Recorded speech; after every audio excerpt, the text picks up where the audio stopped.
L'enjeu, ce n'est pas d'avoir la foi, parce que dans la spiritualité, on n'aime pas les gens qui ont la foi. Vous voyez, c'est même des esprits faibles. Il s'agit de connaître comment le Créateur agit dans sa création. Et c'est ça, c'est là où se fixe, je dirais, la différence, ce qu'on appelle la ligne de démarcation entre la spiritualité et la religion. Il n'y a pas de manipulation dans la spiritualité parce qu'on vous enseigne la loi. Dans la religion, oui, parce qu'on ne vous enseigne pas la loi. L'Asie, la Chine et l'Inde n'ont pas eu besoin du christianisme et de l'islam pour être là où ils sont.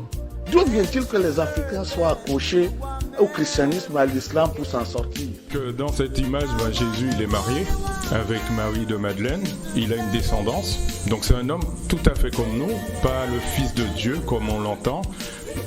Quand les Européens vivaient encore dans des huttes, étaient extrêmement primitifs, ne connaissaient ni l'astronomie, ni la philosophie, absolument rien. Et alors qu'en Afrique, c'était déjà extrêmement développé. Après avoir réfléchi plusieurs années, et j'ai compris finalement que tout ce que nous sommes en train de faire, c'est de la distraction. Il faut sortir véritablement de cette adolescence retardée pour mettre en place des mécanismes, encore toucher des questions de fond et trouver des solutions de fond. Et ça... Nous sommes sans doute en train de vivre la fin de l'hégémonie occidentale sur le monde. Si on continue à faire comme avant, alors nous perdrons définitivement le contrôle. Et alors ce sera l'effacement. Je peux vous le dire avec certitude. Nous savons que les civilisations disparaissent, les pays aussi. L'Europe disparaîtra. Matondo, bandeko balandi émission Afro Lumière, totondi bino botondi pamba teto yebi ete bozali ebele. Bovandi wana bozali bongo kozela émission na bino Afro Lumière. Delatina na lelo tokani ete to solo na bino lisusu masolo ya bomoi ya batu moindo na kati ya losambo. Bandeko tokanisi ete mutu nyonso tu na kati ya mokili ayebi Nzambe. Et puis na kati ya Biblia oyo bino bobengaka Biblia esantu na Hébreux chapitre 8 verset 10 à 12 kuna bakomi ete voici la nouvelle alliance que je vais conclure avec le peuple d'Israël. Personne n'apprendra à personne à connaître Dieu, car ils me connaîtront tous, du plus petit jusqu'au plus grand. Je vais mettre mes lois dans leurs esprits, je les graverai dans leur cœur. Mais yakoka mwa bande kunangai, awa na mboka na biso ya RDC, ba pasteur, ba komi wana nde banzambe. Banzambe, bango mikolo nyonso basololaka na Nzambe, bango mikolo nyonso bazwaka makambo epai ya Nzambe bayaka kotalisa bato. Alors okotuna bango Nzambe asalaka rase nini yo, alataka veste ndenge nini, alataka bubu ndenge nini, akobeta lisolo te. Pourtant tous les jours Nzamba yebisa kingabuyi, Nzamba alobela kingabuyi, Nzamba atalisa. Et puis mboka na biso okotambola na Afrique mobimba ezana mboka oyo esambelaka Nzambe te lokola RDC, mais ezali pe na mboka moko te awa na Afrique que je sache oyo pasi ezali lokola RDC ezali te. Bandeko na ngai to mituna tozali batu to mituna siko tosambelaka nani nani yango tata ya bolingo oyo mwana ya kosenga ye lobana Biblia osenga lipa mwana sengi papa lipa azwi nyoka. Ndenge nini tozali na liloba ya Nzambe bazali kote ya biso tina kati ya babus mais pas ezali kaka kubakisama. Est-ce que toyebi Nzambe? Est-ce que tosambelaka Nzambe oyo ya solo? Bandeko ngama ya lisili talatina na benga kitata na biso kinkela ye avandi na Londres na mokili ya poto kuna tata kinkela betela biso mwa masolo. Bino bovandi kuna bozoli ya beefsteak, bino bovandi kuna bozoli ya mayonnaise, bozoli ya frites. Mais biso awa tozali kosambela passe ezali koleka kasi ba pasteur na biso awa mikolo nyonso basololaka na Nzambe. Mikolo nyonso bazote ya biso la bonne nouvelle tina babis. Mikolo nyonso batu bakutana kana Nzambe memboka pasi ya koleka kaka. Sikoyo masolo yango ya ba pasteur bino kuna na poto bomoni yango ndenge nini maloba mboka bino ngunza kinkela tika na benga wabongo pamba te bana ya bilaka ya lelo bango wanande ba véritable bangunza tata kinkela maloba mboka bino.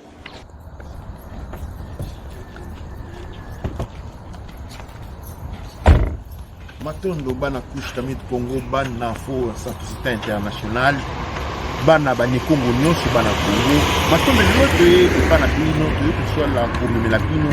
Plus que mon père, tout ce qui s'est passé dans mon foyer, il était au courant de tout. Dès qu'il y a un problème, je le signale, papa, regarde, j'ai tel problème, même si c'est avec le mari ou les enfants, je lui parle. Il me donne des directives à suivre. Mais or, il s'avère que le pasteur se cachait derrière autre chose. Par ma grande surprise, lundi, c'est mon petit frère, celui qui m'avait suivi, qui est venu me dire que non, Yaya, il y a un problème qui se passe.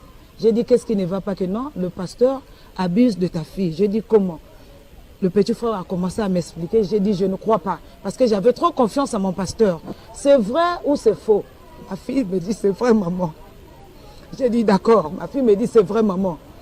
Après, le pasteur l'avait menti que je vais te faire les traitements parce que tu as des maris de nuit.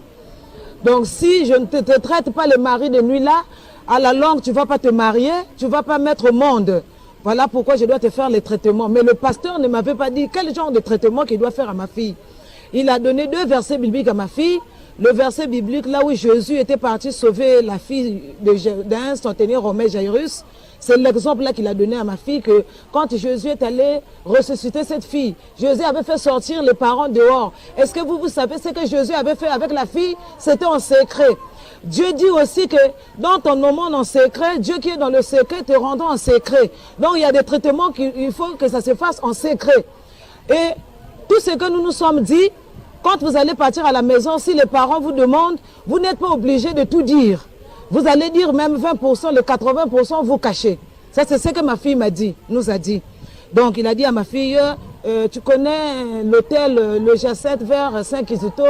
Il a essayé d'expliquer à ma fille a reconnu l'hôtel. Oh bon, tu vas aller là-bas, c'est là-bas où je vais te faire le traitement. Ma fille se disait que c'est le traitement. La fille est partie le premier jour. Quand ils sont arrivés là-bas, il a dit à ma fille de se déshabiller, il a pompé les parfums spirituels sur ma fille, il lui a mis les doigts dans les oreilles, il a dit expire, aspire, si tu te dis expire, aspire, tu aspires, tu aspires. Après, si tu te dis bloque ton souffle, tu bloques. La première fois, ma fille a bloqué. Allez, libère, la fille a libéré, il a fait ça 3 fois. Après, il a dit à ma fille, allonge-toi. Ma fille s'est allongée sur le lit de l'hôtel.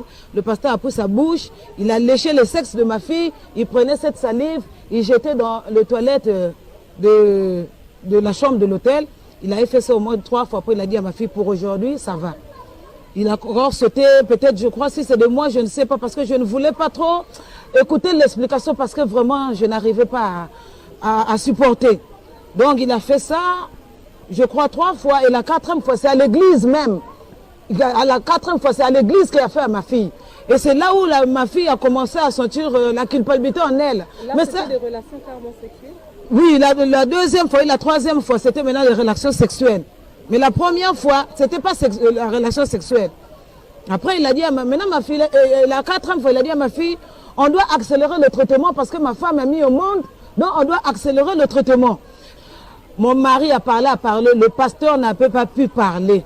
Sa femme nous dit, oh non, mais si c'est le traitement, si papa avait fait seulement 1 fois, est-ce qu'il avait encore continué de faire, arranger ça à l'amiable? Monsieur a dit, ah bon, d'accord. On a appelé les parents. La 2e fois, le mardi, sa femme est venue, elle est venue me supplier en pleurant. Maman, comment tu vas accepter que le pasteur aille en prison? Moi, j'ai des petits-enfants, je vais faire comment? Maman, ne fais pas ça. Maman, ne quitte pas l'église. Si tu quittes l'église, les fidèles de l'église seront au courant de ça. Ils vont fuir l'église. Maman, aide-moi. Sa femme me suppliait, elle pleurait. Mais hier, à la gendarmerie, elle a commencé à m'insulter.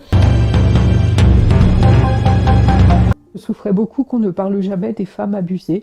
Sacerdoti e anche vescovi che hanno fatto quello. Matondo bana couche Kamit Congo, bana AKN Académie de la culture noire kémétique, bana ya Afrocentricité internationale, pe bandeko baiso baindo. Lelo na bosengi ndenge tosololaki toza masoleza koleka mikolo tosololaki pe na kokolobola. Tolingi ko kota na mai masolo mazali ko beta ma mikolo boye na mai matali bokabwani to pe ko bendana oyo tomoni mikolo yo ba pasteur na ngambo oyo église catholique romaine na ngambo oyo mosusu. Mbilinga oyo ezali toza komona wana ezali kobomba nini. Pamba te obosa na eteke na politique ya lolenge nyonso mbilinga ezalaka kobomba makambo mosusu na kati na yango. Lelo toyo komema biso na kati ya couche kamite Congo bwanya na maematali nzela oyo ekabwaneli ba église oyo babengi ba église révélée, église chrétienne na oyo toza kobenga lelo ba église de sommeil. C'est-à-dire réveil non réalisé, ezali sommeil parce que ceux qui va le que dans la église de réveil, il n'y a pas malamu ke batuba lamuka.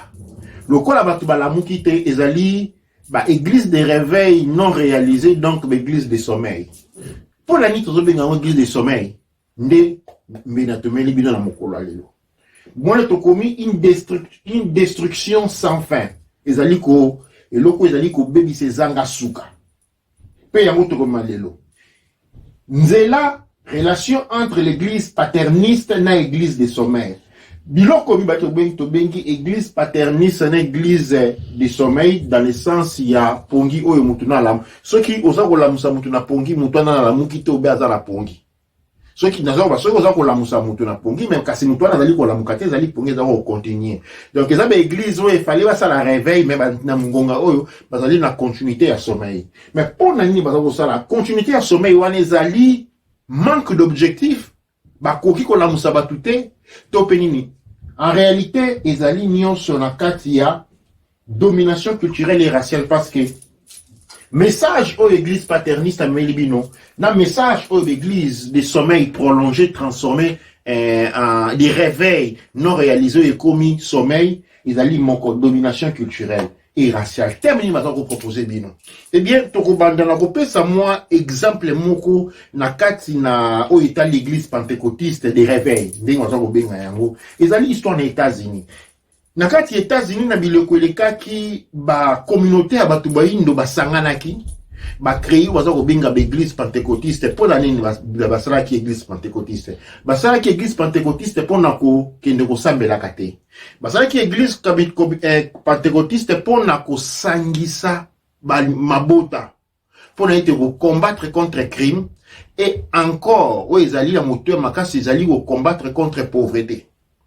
Na yango wana mokolo ya dimanche nyonso na kati ya église wana bazalaki kotia longola mbongo ndambu na libenga otie na kati ya panier ba panier wana mbongo wana ekomaki siko kotonga ba ebandi kotonga ba école maternelle ebandi kotonga ba centre hospitalier ebandi kozwa mbongo wana ko financer ba petit emprunteur pour na kokwesa économie ya batu baindo na ekomaki kotombwa ndenge nini bakwesaki yango. Les États-Unis, longambo ya mindele balobi boye, banda lelo pozwa okoma ozana lingomba titre ya pasteur ya communauté ça sous validité, il faut tangela yango kelasi. Alors, ba pasteur bazalaki na ngongi ya pentecôtiste ba jibana na bango, ba tindi bango po kene kotanga mate ya mondele. Tangu yo ke ya sui mate ya mindele, ba pesi diplôme, tangu azori aye na mission mususu.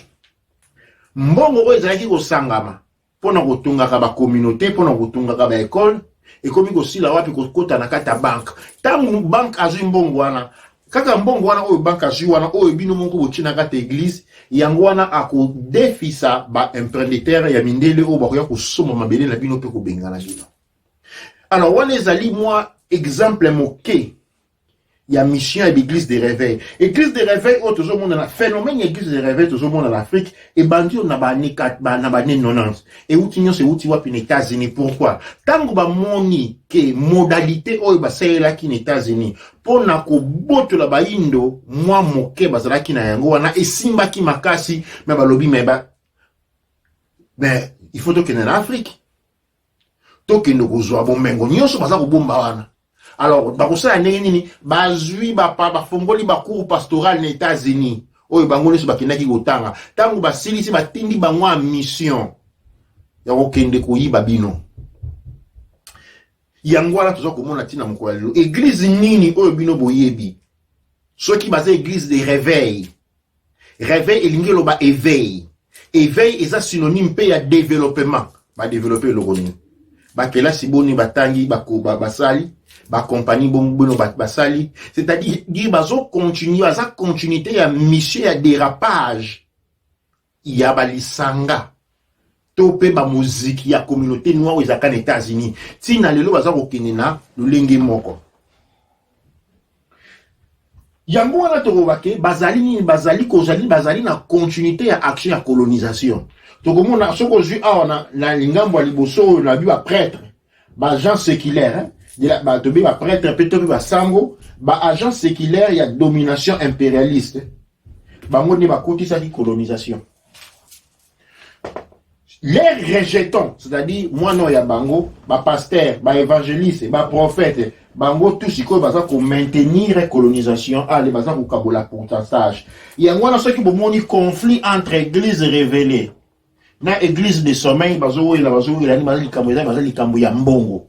Bazo la contribution na bango pour basala kana états-Unis na plan mon côté. Mingi bakanisa ka église catholique ou ezana kata Congo que mbongo bafuta ba sango utaka na Rome. Non. Rome afuta ka sango mokote. Rome asala ka ba pacte avec ba pays o ebino bobo bozana na bobo continent yango o bazana ngo bo limite ko ma pays catholique, il faut pesa bango mbongo, c'est-à-dire charge ya ba église ezalaka na une charge ya mboka ndenge moko pe na ONU. Ceux qui bokoti na ONU baka ensala ki non, ceux qui bokon pays membre ya ONU a ONU ko pesa bino non. Tant beaucoup de membres il faut pesa chaque année ils ont un mbongo o bino boko pesa ka na ONU. Et ngolo baba membre ya ONU o ya mboka na bino baza salaire na bango ils ont na charge na bino. Mais loko la baza ba membre ya ONU salaire na bango eza likolo koleka ndenge moko pe na église. Alors l'église catholique mo na kawana ni église de révéler catholique spécialement basé sur quoi la fonction publique mongo boy salaire na bango et utaka en izalaka izali en réel iza mbongo oyo mboka aza obligé ya kufuta ndenge moko pe selon certains accords ndenge moko pe na ONU pona nini baza obligé parce que bazali izali religion impérialiste ça dit tant va dominer terre na bino faut pe sa tribu tribu wana nde bazali siko route na kata management vous avez komona ki chaque fois toujours la contraposition entre l'église religieuse révélée des sommeils na l'église paterniste ça dit bozali a un conflit il y a mbongo parce qu'en réalité baza ko poursuivre objectif moko ba modalité opérative na yango ezali le lenge moko église ezali na el rôle makasi na ko jouer na ko déstabiliser culture na bino parce que du moment où culture na bino ezali déstabiliser ba mémoire na bino ezali frantumé ba mémoire na bino ezali corrompu tant bozali corrompu sikoyo système ou bengara système ya rééducation après décision de accoserger na bino hotel mesabino nde oyo kumonaka na banzela oyo nyoso mibale c'est-à-dire ba église nyonso na oyo paterniste c'est-à-dire ba église bengi révélée na ba oyo ya ba sommeil non réalisé donc réveil non réalisé sommeil continu bango tout bazali ko assurer domination culturelle et raciale nous avons chaque tembelesi quand on a toqué na Israël bon on a ba pasteur bazala kunate ba pasteur bazala kunate pasteur ezali titre oyo ezali une église protestante ou bon ba pasteur ba église protestante na ba moko bazali une église protestante mais ba pasteur église révélée phénomène église révélée au monde ngo nulle part notre sauf que en Afrique ba lobi ba lobaka langue soki boké na Israël boké ba mboka to mokili bokomona esika moko te ba lobaka langue soki ba bazolo ba langue c'est-à-dire boyebi ke mutasa posséder wana yebani pona nini phénomène ezali accentué même à tout le monde en Angleterre soko moni mundele moko afungo l'église de réveil bandimi na yeba tout mundo to zaina ndeko ba to l'église mingi to bi en Angleterre ba usa ndeni ndenge basusa en Afrique mundele afungo l'église na ye ba tout mundo boye ala ibisi bino ke nzamba ibisi e ki faso ba building ko bani ko sala cotisation usali cotisation ya mbongo tanga ko sala building ba chango na kombo église mais ko bossa na teke ko église wana ezali na kombo na yi donc église oyo bino bosombi ezali ba bien oyo kotika la bala na mais bino nande bazosomba ngo bino nde ba mpunda encore une fois ndenge moko to zalaka na eleko ya colonisation. Alors to kende na eteni papier ni balé a sikoyo manko baza koloba toko tanga mozino na matali bible. OK, Pour la nini, Bible les alliés instruments, il y a colonisation. En réalité, ce qui culture, du moment où bino culture na bino, batumoussous ba imposer bino culture na bino. Document nion ce culturel. Oyo et comme cause la utiliser pour na ko qui sabaninga na mozindo na potopoto ezali document de colonisation. Bible ezali cause pes ko tangisa culture ya batumoussous na batumoussous. Alors, toko talakata le tenya Bible ngoto mona mwa muke. Okomona ba différents Bible oyo toyebi ezali ba Bible Statugartia. Livre des jubilés. Livre éthiopien d'Enoch. Ba Masoret na 70. Alors, ce qui totali ba buku oyo awa na kati awa. Tokomona kezali ko faire partie na ba culture différente. Culture na culture azali na Bible oyayi. Mais tant sikoyo ba yeli biso auto bengi culture nini biblique. Culture biblique awa. Tozali na Bible belé. Il y a Bible. Alors, donc vous savez beaucoup mieux sur nazali auto c'est la recherche awa.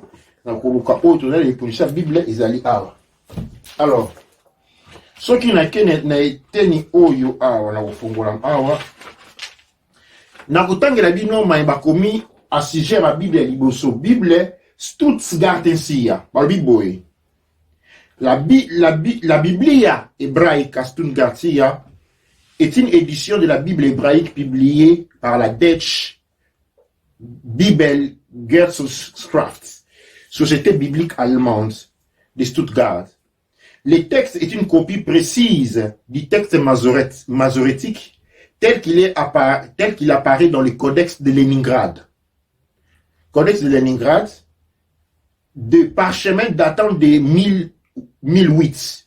Il contient les textes écrits par les Masorètes et représente la version de référence officielle du texte biblique hébraïco-araméen, aussi bien que pour les Hébreux que les chrétiens. Donc, il y a le livre des jubilés, voilà la deuxième Bible, le Bible, appelé également Genèse mineure. C'est un texte qui fait uniquement partie du canon de l'église copte. Il a probablement été écrit en hébreu vers la fin du 2e siècle avant Jésus-Christ et rapporte l'histoire du monde, de la création à l'exode de l'Égypte, en subdivisant les événements en période de 49 années, les jubilés, dont il tire son nom à leur tour subdivisé en cette période de 7 ans. Donc, il y a un livre d'Enoch. C'est un texte apocryphe d'origine judaïque, reconnu seulement par la tradition copte. Il fut rédigé vers le 1er siècle après Jésus-Christ et nous est parvenu dans une version en ancienne langue éthiopienne, d'où son nom. Il est peut-être le fruit d'un assemblage de textes précédents. Il est divisé en plusieurs parties. Le livre des veilleurs, de 3 à 36, celui des paraboles, de 37 à 71, celui d'astronomie, de 72 à 82, le livre des songes de 83 à 90, l'épître d'Enoch de 91 à 104 et la partie conclusive, également appelée Apocalypse de Noé. Troisième thèse, les Masorètes. Les Masorètes.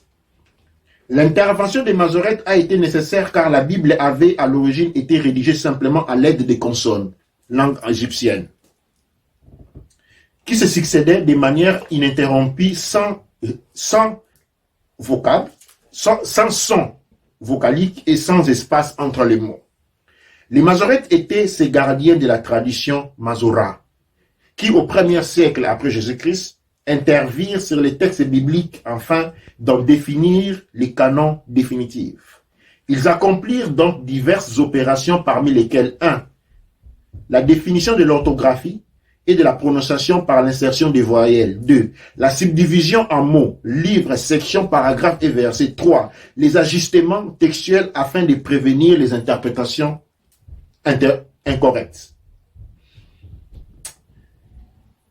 On appelle ponctuateur, la dernière Bible, la Septante.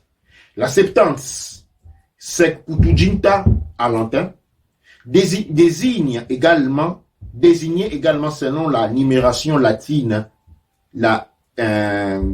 70, ou selon la numération grecque de la lettre Omicron, et la version de la Bible en langue grecque. Selon la tradition, elle serait le fruit d'une traduction menée par 70 sages qui œuvraient au IIIe siècle avant Jésus-Christ, à Alexandrie en Égypte, ville dans laquelle se trouve une importante communauté hébraïque. Alors, la requête aurait été transmise et émise directement par les grands souverains helléniques Ptolémée II de Philadelphie, 285 à 246 avant Jésus-Christ. De ces textes constituent aujourd'hui encore la version liturgique de l'Ancien Testament pour les églises orthodoxes orientales et des traditions grecques. Alors, Matondo livre Ezali, il n'y a pas de création dans la Bible. Bokela ni nakati ya Biblia ezalité. Eza livre de titres et à recherche. Tososoli nini? Ndenge bayebisaka biso ba ko betre biso lisolo ke ndenge basala Bible ezali ndenge wana te ba Bible ezali ya lolenge belé bato bakomanga lolengo na bango selon awa na komi culture na bango moko. Selon culture na bango moko nde ba établir ba Bible. Ezali ndenge nalobaka instrument où ils ont transporté culture maleka kana tanga bakoko babino. Kasi to mona kanini biloko nyonso oyo tokoti na kati ba culture oyo ndenge mona ki awa oya komaki baza ba traducteur. Ça dit Bible ezali ya bato bakomaka oyo eleko tina isika moko tozoye ba source. Or ba Bible oyo nyonso tokotama yango na ba libre na ba tablette argile. Donc mona na tablette argile moko très connu comme nango Enuma Elis, ba tablette argile ya Karsak, tablette sumérienne acadienne Nahag Hammadi. Ba tablette nyonso ezali écrit entre 22 000 à 14 000 avant Jésus-Christ, pendant que ba document ezali écrit autour il y a 5 à 4 500 avant Jésus-Christ. C'est-à-dire ezo la tseke tradition oyo mona nyonso e uti wapi e uti wa awa. Mais tradition ezali wapi uti wa bokomona wa Bible komi en Égypte, ba Bible mingi na tangi awa 70 ma oka bazaki wapi na Égypte. Pona nini biloko bakomi ezali reproduction makambo lekaka na kala pona kala bazaki na ba tablette argile. Un moni tablette argile bokomi so bokomi tablette argile après quelque temps et comme rakokufa. Alors il faut mutu mususu aya akomela susu makambo wana ya sika pona ko permettre yango voyager na temps. Ndenge komona ba document ba libino na Bible ezali histoire époque wana te ezali histoire mingi nango eza ko uta na kati ya Égypte.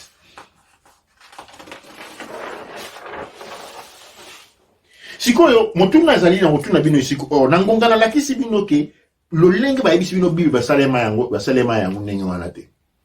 Soki Ancien Testament ezali recopié na la tradition antique ya kala, Nouvel Testament ezali complètement inventé. Soki Nouveau Testament ezali complètement inventé et que il n'y a pas de yi nakata mokili ba potre moko boza ko loba langue. Bongo bino boloba ni. Soki balobi ke ba potre bazala te, oh Pierre, oh ba ki non Pierre c'est ma pierre, ce sera la pierre sur laquelle je construirai mon église. Église bino bokendaka ya nini? Wana mitune sengeli komituna pona ete potokota na yango to la sebino ke awa ezali na ba religion mi baleka kala mokili oyo esantremelaka oyo esanganaka tozali na ngambo oyo tozali de bengi religion ya Amon-Ra Itemura alias Yahweh esengeli toyeba ete ba alias awa na komi yango na bakisa S alias hein. Kombo oya Yahweh, tomutango na kati égyptien. Yahweh. Na égyptien, toza na kati particule mabenga ya. Ya elingi koloba gloire et louange. Soko tiango Yahou. Yahou double Y. A na W et puis sibino adoration et prière. Kosangise biloko mi bale awa ko pesa biso H Y H W H. Ou babengi particule Yahweh. Et outina égyptien.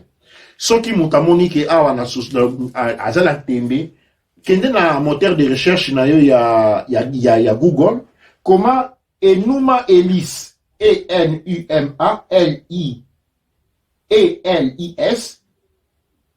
ils a écrit na 1115 avant Jésus-Christ. Ba ko bisa yo exactement kombo elingi koloba nini ezali kombo te ezali gloire, louange, adoration et prière.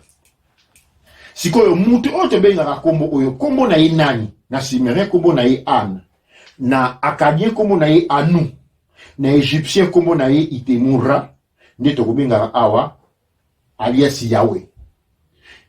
Bango bazali religion ya domination sur les Adamou pour na ete na Sumérien tango lobi Adam, Adam elingi koloba meme. Pour na nini awa ba soki toke na histoire religion babete biso lisolo ya paradis. Balobi ke non, mutazaka na paradis, paradis ya Nzambe tout ça. La kotangela bino mo eteni oyo na livre oyo kombo nango Eden ya Anton Park. Ezali ba livre ya recherche, ezali ba livre ya kosala pour betema cela pongi te. Balobi boye. Le mot paradis otokomi awa est la transcription du grec paradeisos, qui signifiait originellement parc clos où se trouvent les animaux sauvages. Terme finalement transcrit en jardin à l'époque hellénistique. Donc, quand à l'époque hellénistique, qui paradis et komaga place oyo, ce qui a en réalité, ils allaient parc ici kababumbaka bibouele. À l'instar des traditions judéo-chrétiennes de l'Ancien Testament, la mythologie grecque fait état du jardin des Hespérides, avec son verger meilleur planté du pommier.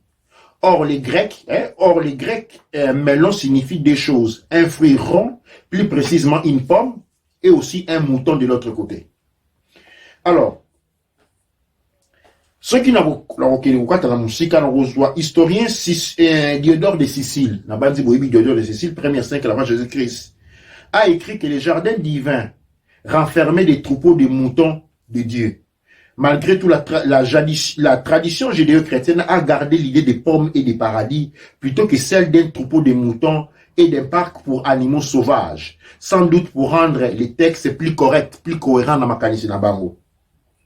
C'était peut-être un paradis pour le Dieu, mais absolument pas pour l'humain, parce que l'humain était dans ce paradis en captivité. Écrivain Anne Briand, veuve de l'astronome Carl Sagan, nous dit à propos du jardin d'Éden. Dans une magazine américaine datée du novembre 2003. Il est déconcertant que l'Éden soit synonyme de paradis, alors que, si l'on y pense vraiment, c'est plutôt une prison de haute sécurité surveillée 24 heures sur 24. C'est un endroit horrible. Adam et Ève n'ont pas d'enfance. Ils s'éveillent adultes. Ils n'ont pas de mère. Ils n'en ont jamais eu. Leur père est une voix terrifiante, désincarnée, qui est furieuse contre eux à partir du moment où ils s'éveillent pour la première fois.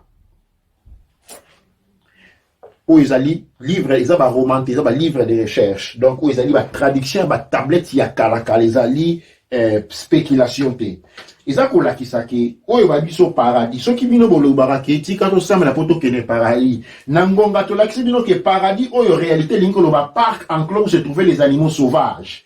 L'humanité qui était au paradis était esclave. Badi ki bazalaki na kati ya paradis Eden bazalaki nini ba esclave sikoyo tangu bino mozo tambula bokende lola ngonde esika oyo yango wala tangu boyaka bokomona bo se trouver na poto il faut kosokola pasa ni po paradis ezali po na bakolo na yango bino batu oyo boye nini boye ki boumbu oyo tuzo bengango musala ya clergé ya Itemura. Nako kendi na mai musika mingi te. Tokota la mai matani comme les sacerdotes d'Égypte, depuis époque dynastique. Soki to tangi to komona ke na début en tozali na mboka babengi Sumer. Sumer ezali dirigé par oyo bengi Itemura, Anu, alias Yahweh. De l'autre côté, vous allez na Sumer comme on Kalam.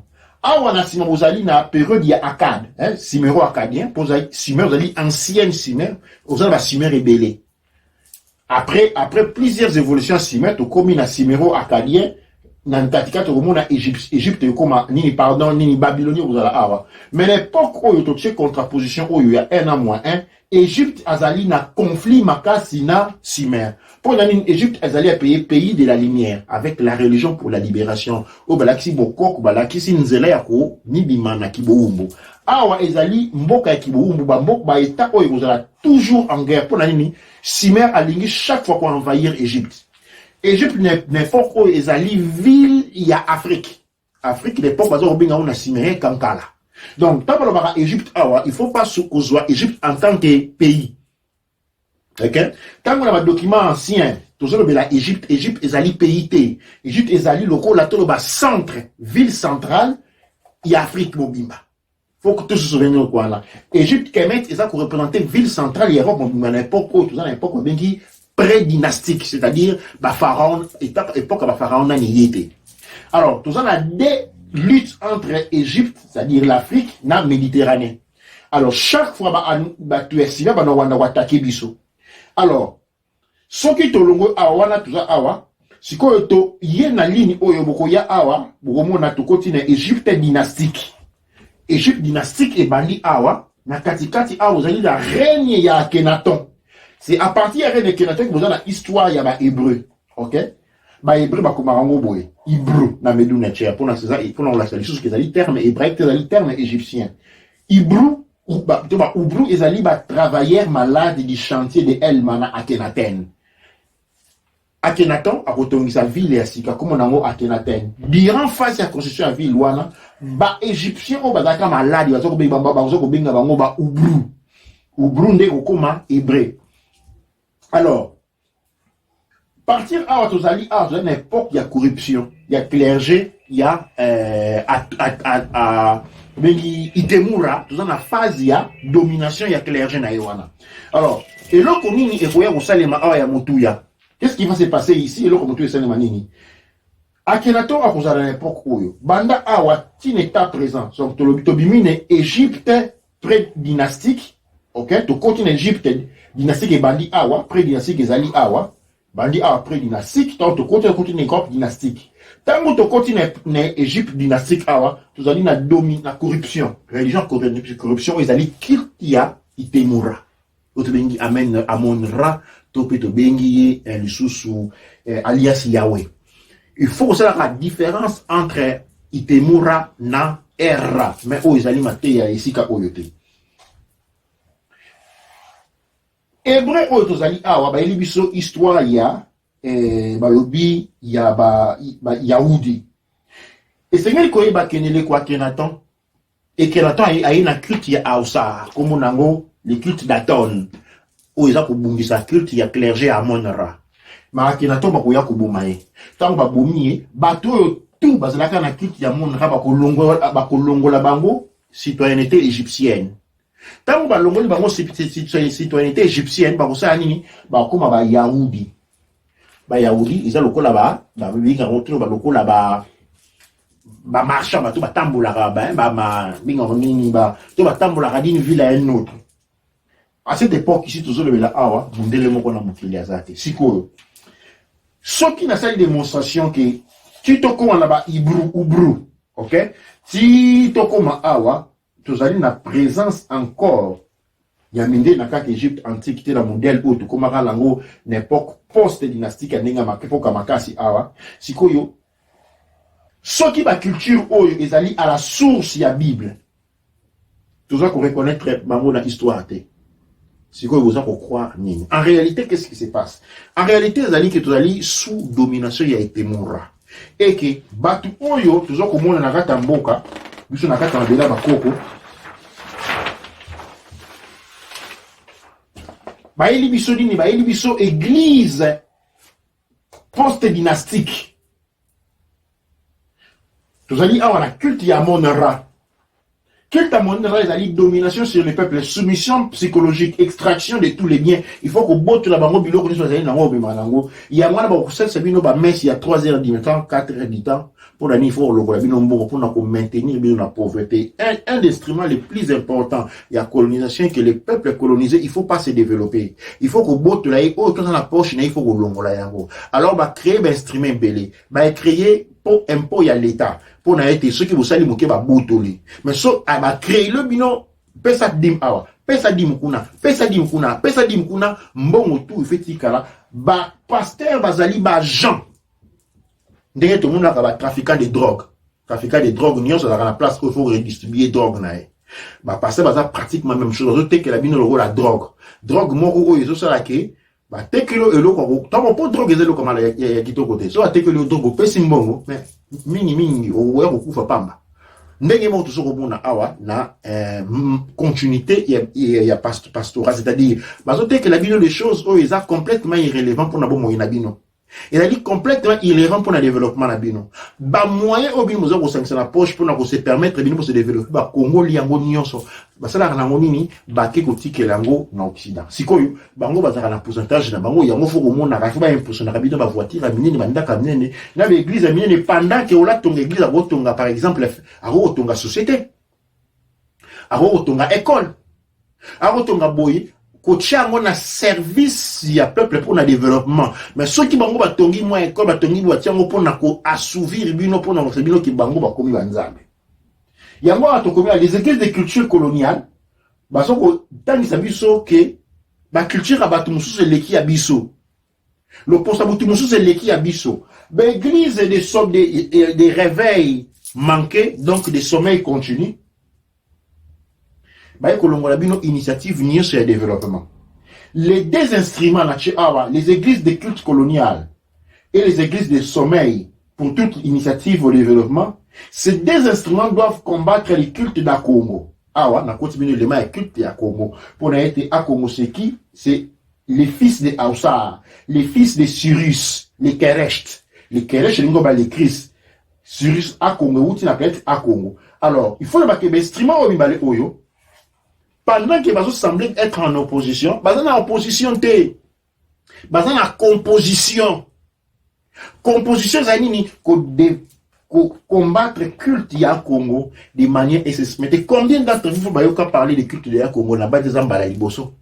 Bokoka boykoto mais le culte da Congo. A Congo boye bien même pas. Bato ba a Congo so aucune explication. Azali nani auta wapi? Mutu bana peut explication oyaye. Mais ce côté au singulier a pesa ba élément. O ezali ko renforcer thèse nae a koyeba ko pesa ya voter. Alors toyebi ke na katamboka na biso zali na trois éléments. L'église des réveils manqués, sommeil et des sommeils continus, l'église de culture coloniale, nions chez Aliwana pour opprimer les cultes de Congo. En fait, Namkola Loboyebi en gros même pas, Boutikala Koyo n'a jamais parlé de culte de Congo. On a dit que la Sato Awa, la salle moi tableau périodique. Le tableau périodique au Romona, le culte ou la religion de Congo. N'époque Égypte antique, tout ça qui n'a religion de Congo, de Bengi Aoussa. L'Égypte pré-dynastique et dominant qui n'Afrique Mobimba. Mais tant que tu côté à l'époque Oyo, tu n'as pré-dynastique, tu as Égypte pré-dynastique, tout ça encore la religion de Congo. Ok? Na katikati ezaki mobimba religion Congo to komi na katikati pour la nini to komi na parti oyo religion ya Congo na parti oyo religion ya nini ya Itemura to komi na bitumba pendant Égypte dynastique pré-dynastique tout ça na moi balance tant que to côté na Égypte dynastique religion ya Congo kwei na récupérer religion ya Yahweh. Religion ya Yahweh ba imposer biso banda Égypte post dynastique tina mukula lelo. Tala ndenge bango ba reprendre marché o nyonso bo o ezali religion di Temura, culte de Yahweh. O ezali changer ba kombo bino bengi Yahweh ko na bengi ya Temura ko na bengi anu o ezali système politique. Ndeto komine le ko yo sikoyo culte ya Congo religion ya Congo bandi ko renaître n'importe na biso tozo kende vers le futur. Ma pasteur, bazo faire partie, il y a clé, il y a domination, il y a Itemura. La domination des nations de l'obscurité sur les pays des lumières. Il faut y avoir toujours on parle de la contraposition entre le culte, il y a religion, il y a obscurité, c'est-à-dire il y a Sumer, où ils allaient dominer par Anu, Naba Anunnaki. Bah Dieu sur la terre. Ou bah c'est comme ça qui bango bah Dieu sur terre. Mais l'autre côté, tu as na culte religion, système politique, il y a Kemet où ils allaient basé sur la libération de l'homme que tokota na époque il y a tobuka mignololo. Alors ba culte oyo ezaki toujours en contraposition toujours au monde nango awa. Tobandaki na Congo ça awa tokoti oyo était mort au côté Égypte antique ezalaki na Sumer et au côté de l'Égypte antique une époque où il y a pré-dynastique. Tant que tokoti na Égypte dynastique awa, on est en train de parler de l'Égypte en tant que l'octobre la capitale d'Afrique. Hein? Tant que tokoti awa, tokoti na domination culte la libération et code et civil to continue culte et esclavage. Si quoi yo ba instrument oyo to tangi awa o tangi ba pasteur o tangi ba église des réveils manqués et des sommeils continus o tangi ba église des réveils nous ça là ba nous allons ko maintenir situation oyo awa situation oyo ezonga lisute ya moi la to tangi bino to tangi culture ya a Congo mutayibi ya ngolelo mkolelo asalite.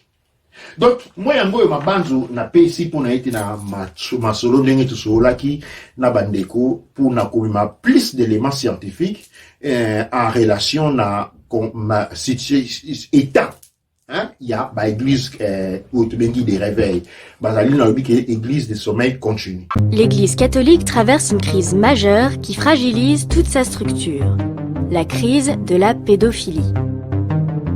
Un peu partout dans le monde, des membres du clergé sont accusés d'abus sexuels sur mineurs. Rien que ces 2 dernières années, de nombreuses affaires ont éclaté.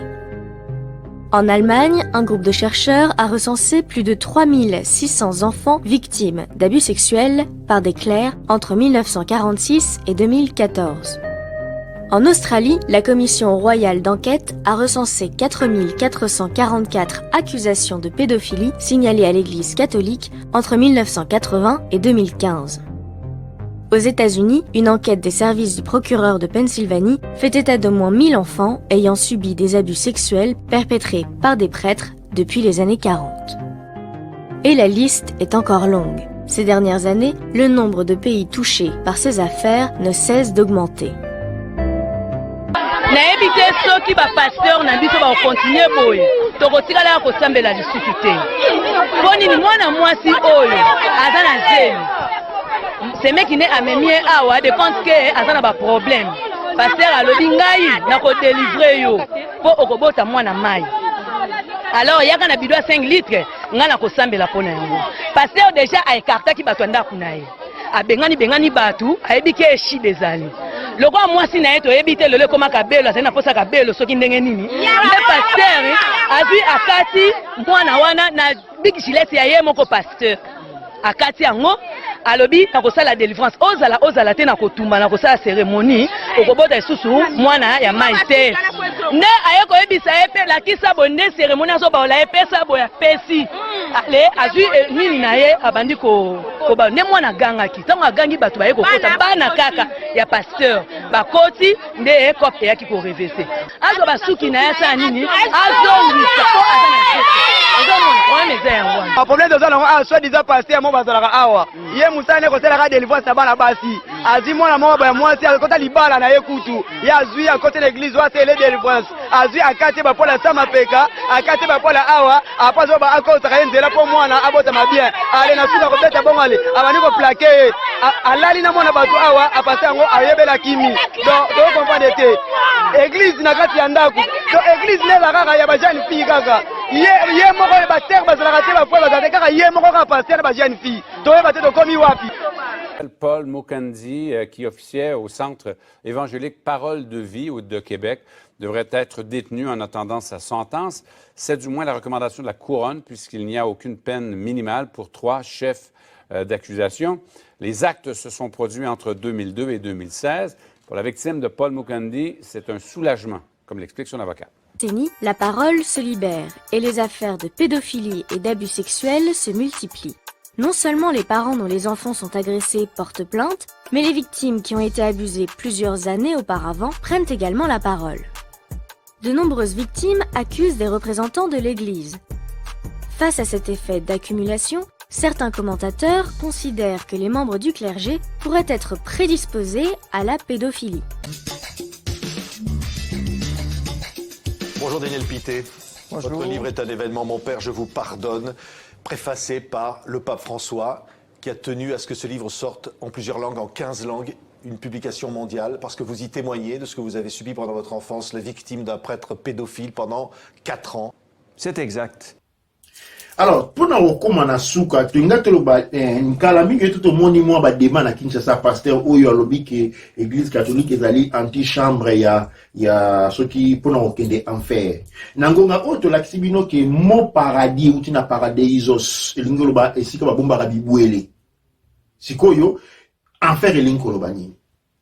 Parce que le paradis est un enfer pour l'homme, un paradis pour la divinité ou un pour ils ont la poto pour le poto mais poto ils poto pour la mine les panabines ils qui beaucoup faux sur la kabasani donc il a même ordre de pensée si quoi pasteur ou voilà au fin de catholique on s'ani avec comme distraction pour moi ça na bangonde yango na mazana problèmeité ba soit ni pété il faut qu'on distraire parce que peuple oh il y aura modalité peuple oh azana nzala peuple o azana kanda peuple o azana mawa soki botiki ye moko akotombo makaya kobuka akoya kobuka minelolo la ye yango il faut qu'on maintenir comédie il faut qu'on maintenir comédie sur place il faut qu'on distraire ye o chele musico sekisa ye ko binisa ye ko seli biloko moko incroyable pour na ko continuer histoire ya domination alors na mutuna atoni ngai na maima Italie église des réveils ou la vie des réveils manqués de sommeil continu une église de domination coloniale basali registre moko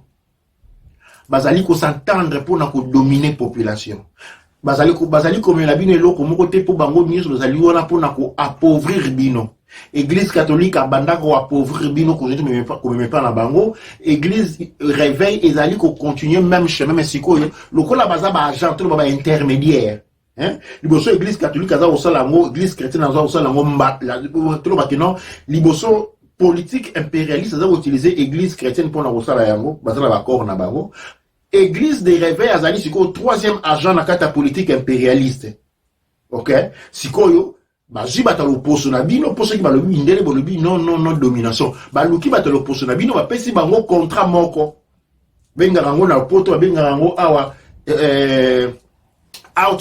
outsourcing hein l'église des réveils manqués de sommeil continu ça outsourcing il y a mesure il y a technique impérialiste il y a domination allez bango bazo continuer quoi appauvrir bino bazo continuer ko kotisa bino na forcer ya ko dénaturaliser bino complètement ya ko komisa bino lokola bampunda de monstres allez bango baza na pourcentage c'est pourcentage na bango ba kusoma banda ko on la sakedo ko la sabino que voilà bango bazali bien zele zali ya bango na bandi elo on a pesi ezali point de vue ezali étude ezali résultat recherche na ko banda ke bozala na makasi ya bososo ya okena mozino pour na ete mise fongola pour na ete soki boye bakate soki buluka ka paradis tika nazo misabino mutuna bino batu bozolunga kozela paradis vous êtes déjà au paradis paradis ezali esika oyo pona yo mutu mwindo uzana biloko goliate uzana biloko gomelate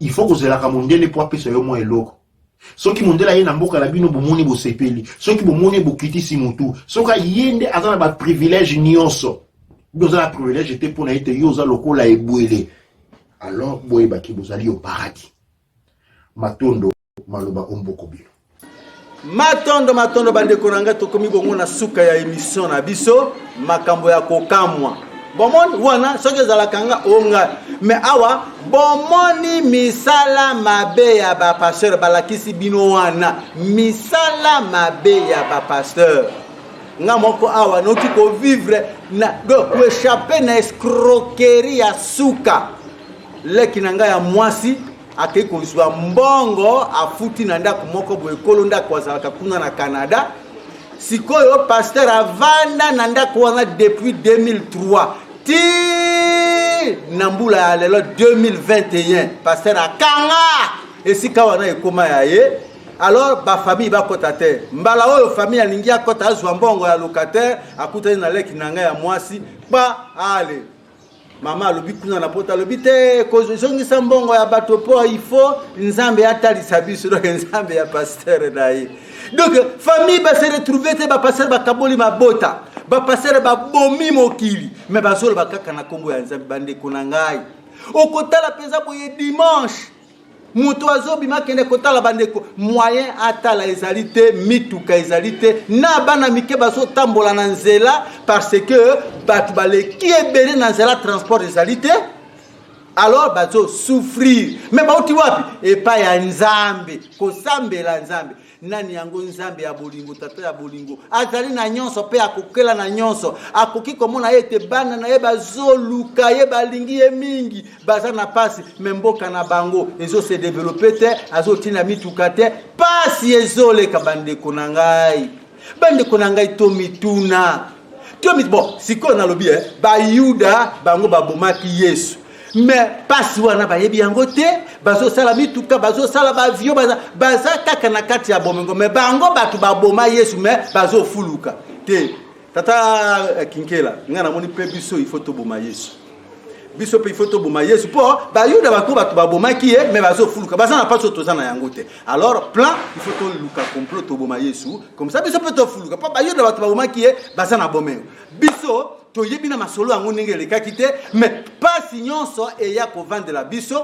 Voilà pourquoi tata kinkela bravo na félicité yo plan il faut Yesu azonga na bato bayaki na yawa kimia ya bakoko ezala na bino mato.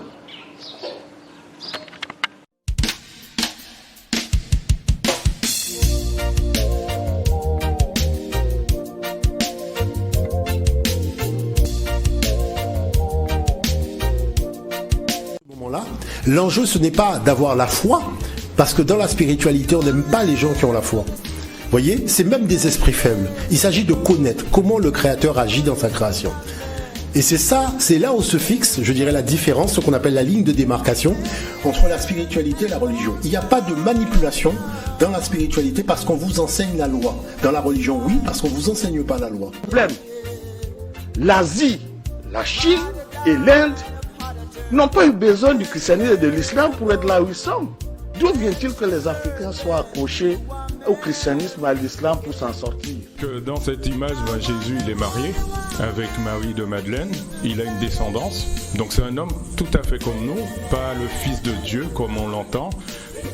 Quand les Européens vivaient encore dans des huttes, étaient extrêmement primitifs, ne connaissaient ni l'astronomie, ni la philosophie, absolument rien. Et alors qu'en Afrique, c'était déjà extrêmement développé. Après avoir réfléchi plusieurs années, et j'ai compris finalement que tout ce que nous sommes en train de faire, c'est de la distraction. Il faut sortir véritablement de cette adolescence retardée pour mettre en place des mécanismes, encore toucher des questions de fond et trouver des solutions de fond. Et ça... Nous sommes sans doute en train de vivre la fin de l'hégémonie occidentale sur le monde. Si on continue à faire comme avant, alors nous perdrons définitivement le contrôle. Et alors ce sera l'effacement. Je peux vous le dire avec certitude. Nous savons que les civilisations disparaissent, les pays aussi. L'Europe disparaîtra.